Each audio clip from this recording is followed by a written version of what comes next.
graduating from NYU College of Dentistry. And I'm graduating from the NYU Grossman School of Medicine. And I'm graduating from Rory Myers College of Nursing. And I'm graduating from the Stern School of Business. And I'm graduating from the Graduate School of Arts and Science. And I'm graduating from TANDON School of Engineering. And I'm graduating from Wagner School of Public Service. And I'm graduating from the NYU Long Island School of Medicine. And I'm graduating from Steinhardt. And I am graduating from the Gallatin School of Individualized Study. And I'm graduating from NYU School of Law. And I'm graduating from the School of Liberal Studies. And I am graduating from the NYU School of Global Public Health. And I'm graduating from the Tisch School of the Arts. And I'm graduating from School of Professional Studies. And I'm graduating from the Silver School of Social Work. And I'm graduating from the College of Arts and Science. I'm graduating from NYU Shanghai. And I'm graduating from NYU Abu Dhabi. It feels great to be graduating. It feels like a long time coming, because it has been. I would say that I feel empowered because I'm going to be part of the NYU Violet community. We've been through so much together, a global pandemic, 4 years of college. There's nothing the world can throw at us now that we can't handle. So, let's get it. We're NYU graduates.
Taylor Swift. Blazing singer-songwriter, producer, director, actress, pioneering and influential advocate for artists' rights, and philanthropist. You have brought joy and resolve to your hundreds of millions of fans throughout the world. With 9 original studio albums, 2 re-recorded studio albums, 5 extended plays, 3 live albums, and 14 compilations, you have sold well over 100 million album units, earning awards and honors in every category. You have used the remarkable platform you earned to galvanize support for the Equality Act, to prevent discrimination on the basis of sexual orientation and gender identity. And you have spoken out, and you have supported initiatives to protect women and girls from harassment and sexual assault. You have donated significantly to victims of floods and tornadoes, for cancer research, literacy programs for children, and public education. You have fearlessly challenged the exploitation of music artists and successfully championed their right to be compensated for their work.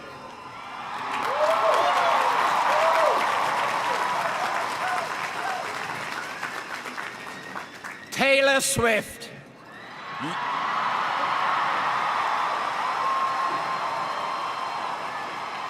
You are a role model across the world for your unprecedented talent and accomplishment, your fierce advocacy for protection of those facing discrimination, and your commitment to speaking out forcefully, eloquently, and effectively on behalf of all artists. By virtue of the authority vested in me, I am pleased to confer upon you the degree of Doctor of Fine Arts, honoris causa.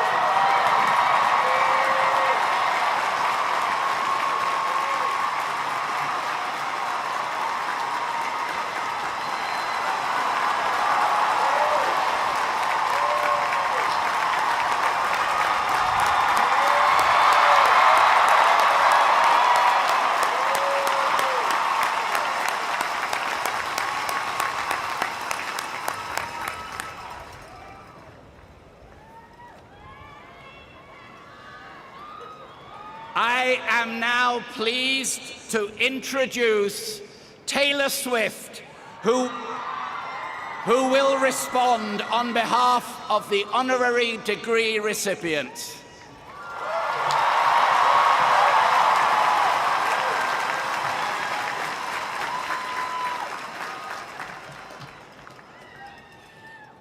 Hi, I'm Taylor.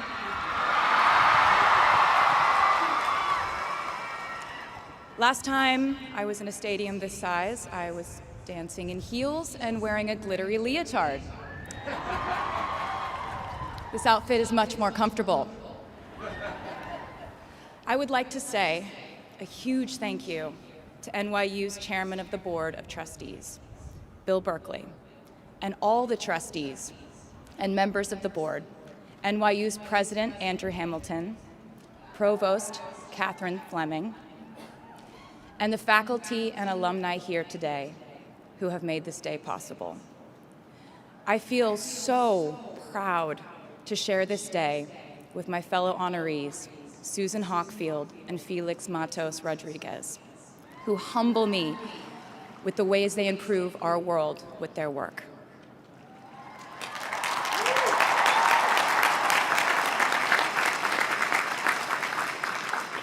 As for me, I'm 90% sure the main reason I'm here is because I have a song called 22.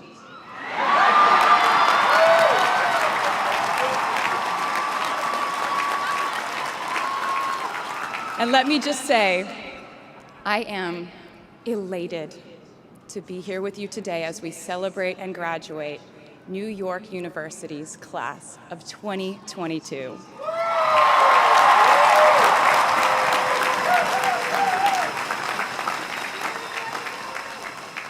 Not a single one of us here today has done it alone. We are each a patchwork quilt of those who have loved us, those who have believed in our futures, those who showed us empathy and kindness, or told us the truth, even when it wasn't easy to hear. Those who told us we could do it when there was absolutely no proof of that. Someone read stories to you and taught you to dream and offered up some moral code of right and wrong for you to try and live by. Someone tried their best to explain every concept in this insanely complex world to the child that was you as you asked a bazillion questions like, how does the moon work? And why can we eat salad but not grass? And maybe they didn't do it perfectly. No one ever can. Maybe they aren't with us anymore. In that case, I hope you'll remember them today. If they are in this stadium, I hope you'll find your own way to express your gratitude for all the steps and missteps that have led us to this common destination.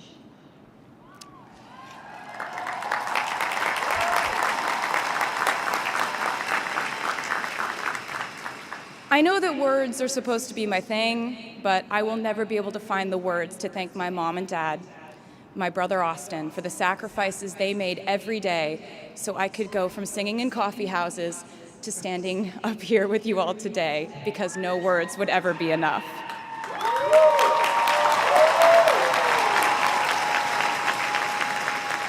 To all the incredible parents, family members, mentors, teachers, allies, friends, and loved ones here today who have supported these students in their pursuit of educational enrichment, let me say to you now, welcome to New York. It's been waiting for you.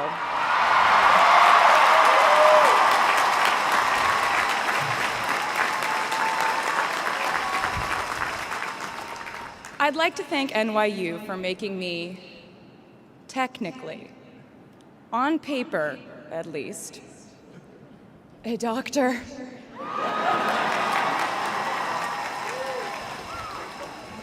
Not the type of doctor you would want around in case of an emergency. Unless your specific emergency was that you desperately needed to hear a song with a catchy hook and an intensely cathartic bridge section.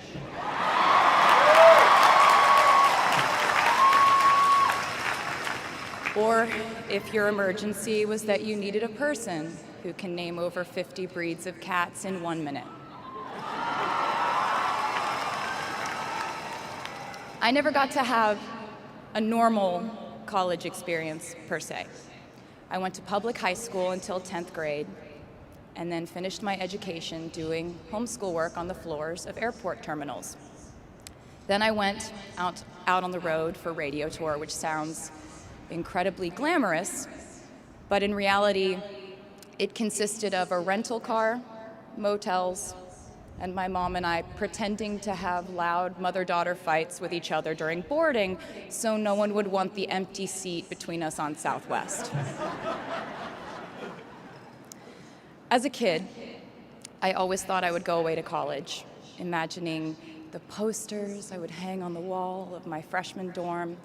I even set the ending of my music video from my song Love Story at my fantasy imaginary college, where I meet a male model reading a book on the grass, and with one single glance, we realized we had been in love in our past lives. Which is exactly what you guys all experienced at some point in the last 4 years, right?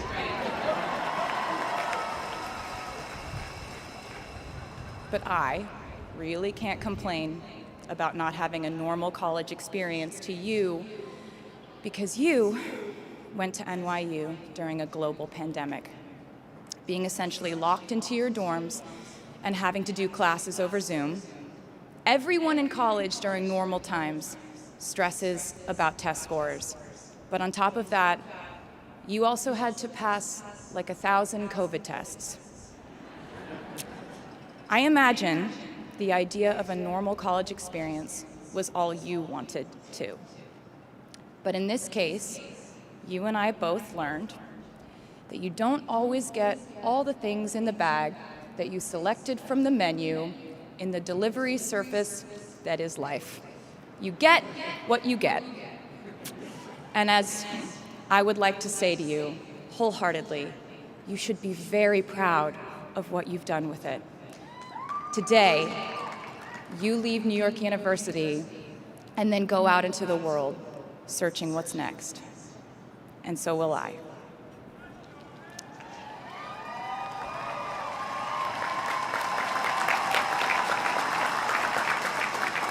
So as a rule, I try not to give anyone unsolicited advice unless they ask for it. I'll go into this more later.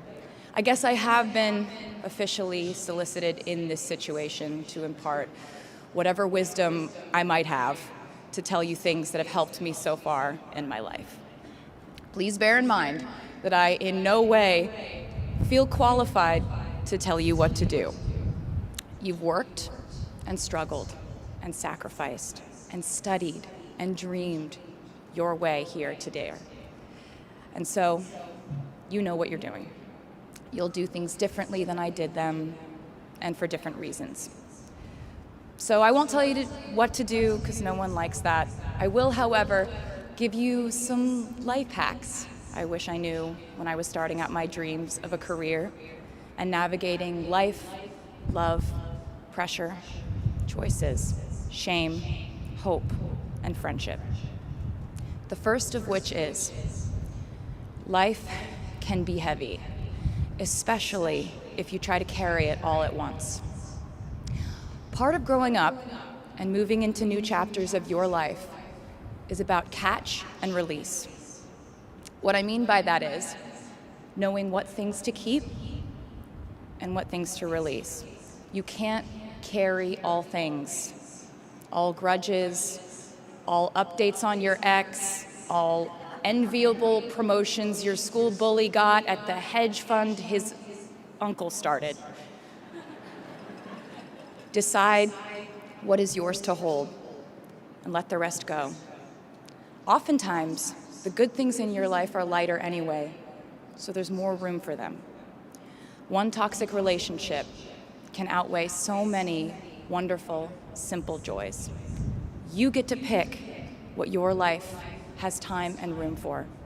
Be discerning. Secondly, learn to live alongside cringe. No matter how hard you try to avoid being cringe, you will look back on your life and cringe retrospectively.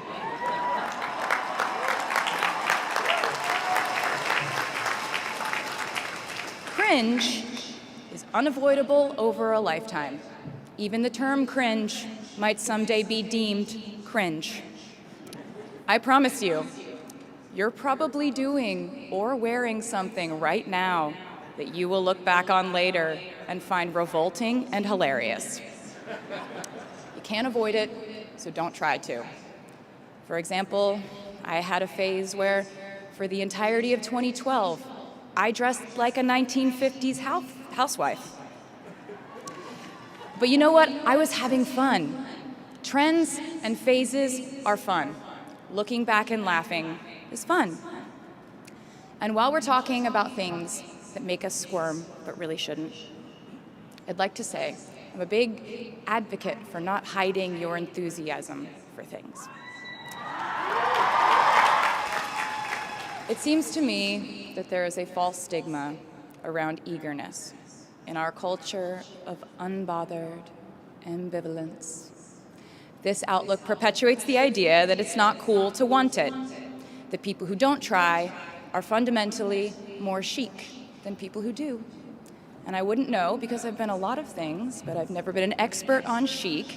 But I'm the one who's up here, so you have to listen to me when I say this.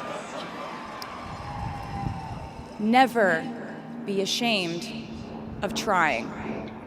Effortlessness is a myth.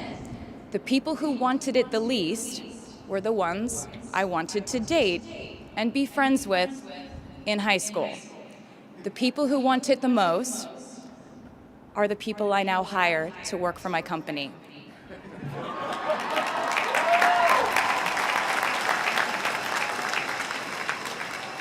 I started writing songs when I was 12, and since then, it's been the compass guiding my life, and in turn, my life guided my writing. Everything I do is just an extension of my writing, whether it's directing videos or a short film. Everything is connected by my love of the craft, the thrill of working through ideas and narrowing them down and polishing it all up in the end, editing, waking up in the middle of the night, throwing out the old idea because you just thought of a newer, better one, or a plot device that ties the whole thing together. There's a reason they call it a hook.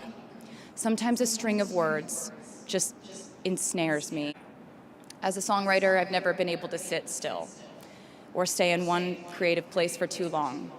I've made and released 11 albums, and in the process, I've switched genre from country to pop to alternative to folk. And this might sound like a very songwriter-centric line of discussion, but in a way, I really do think we are all writers. And most of us write in a different voice for different situations. You write differently in your Instagram stories than you do your senior thesis. You send a different type of email to your boss than you do your best friend from home. We are all literary chameleons, and I think it's fascinating. It's just a continuation of the idea that we are so many things all the time. And I know it can be really overwhelming figuring out who to be and when, who you are now, and how to act in order to get where you want to go. I have some good news. It's totally up to you. I have some terrifying news. It's totally up to you. I said to you earlier that I don't ever offer advice unless someone asks me for it, and now I'll tell you why. As a person who started my very public career at the age of 15, it came with a price. And that price was years of unsolicited advice. Being the youngest person in every room for over a decade meant that I was constantly being issued warnings from older members of the music industry, media, interviewers, executives, and this advice often presented itself as thinly veiled warnings. See, I was a teenager at a time when our society was absolutely obsessed with the idea of having perfect young female role models. It felt like every interview I did included slight barbs by the interviewer about me one day running off the rails. And that meant a different thing to every person who said it to me. So I became a young adult while being fed the message that if I didn't make any mistakes, all the children of America would grow up to be perfect angels. However, if I did slip up, the entire earth would fall off its axis, and it would be entirely my fault, and I would go to pop star jail forever and ever. It was all centered around the idea that mistakes equal failure, and ultimately, the loss of any chance at a happy or rewarding life. This has not been my experience. My experience has been that my mistakes led to the best things in my life. And being embarrassed when you mess up, it's part of the human experience. Getting back up, dusting yourself off, and seeing who still wants to hang out with you afterward and laugh about it, that's a gift. The times I was told no, or wasn't included, wasn't chosen, didn't win, didn't make the cut. Looking back, it really feels like those moments were as important, if not more crucial, than the moments I was told yes. Not being invited to the parties and sleepovers in my hometown made me feel hopelessly lonely. But because I felt alone, I would sit in my room and write the songs that would get me a ticket somewhere else. Having label executives in Nashville tell me that only 35-year-old housewives listen to country music, and there was no place for a 13-year-old on their roster, made me cry in the car on the way home. But then I'd post my songs on my MySpace. And yes, MySpace. And I would message with other teenagers like me who loved country music, but just didn't have anyone singing from their perspective.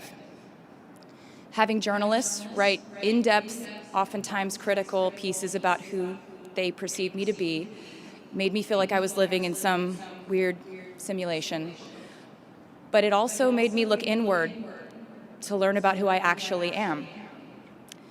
Having the world treat my love life like a spectator sport in which I lose every single game was not a great way to date in my teens and 20s. But it taught me to protect my private life fiercely. Being publicly humiliated over and over again at a young age was excruciatingly painful, but it forced me to devalue the ridiculous notion of minute-by-minute, ever-fluctuating social relevance and likability.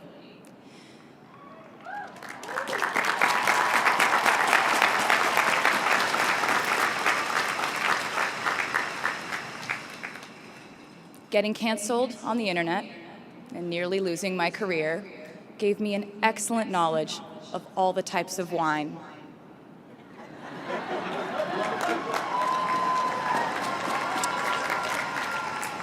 I know I sound like a consummate optimist, but I'm really not. I lose perspective all the time. Sometimes everything just feels completely pointless.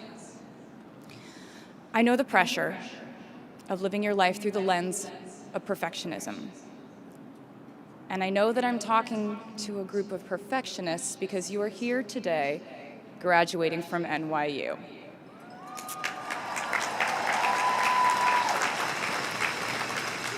So this might be hard for you to hear.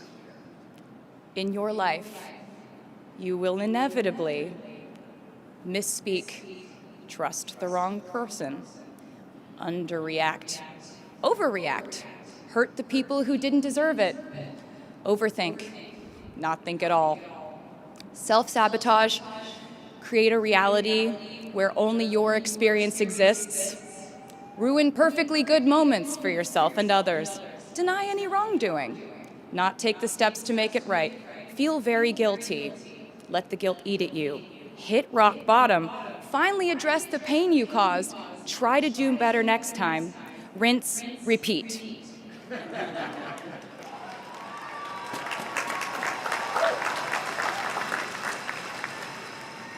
And I'm not gonna lie, these mistakes will cause you to lose things. I'm trying to tell you that losing things doesn't just mean losing. A lot of the time, when we lose things, we gain things too. Now you leave the structure and framework of school and chart your own path. Every choice you make leads to the next choice, which leads to the next, and I know it's hard to know which path to take. There will be times in life where you need to stand up for yourself, times when the right thing is actually to back down and apologize, times when the right thing is to fight, times when the right thing is to turn and run, times to hold on with all you have, and times to let go with grace. Sometimes the right thing to do is to throw out the old schools of thought in the name of progress and reform. Sometimes the right thing to do is to sit and listen to the wisdom of those who have come before us. How will you know in these crucial moments? You won't. How do I give advice to this many people about their life choices. I won't. The scary news is you're on your own now. But the cool news is you're on your own now.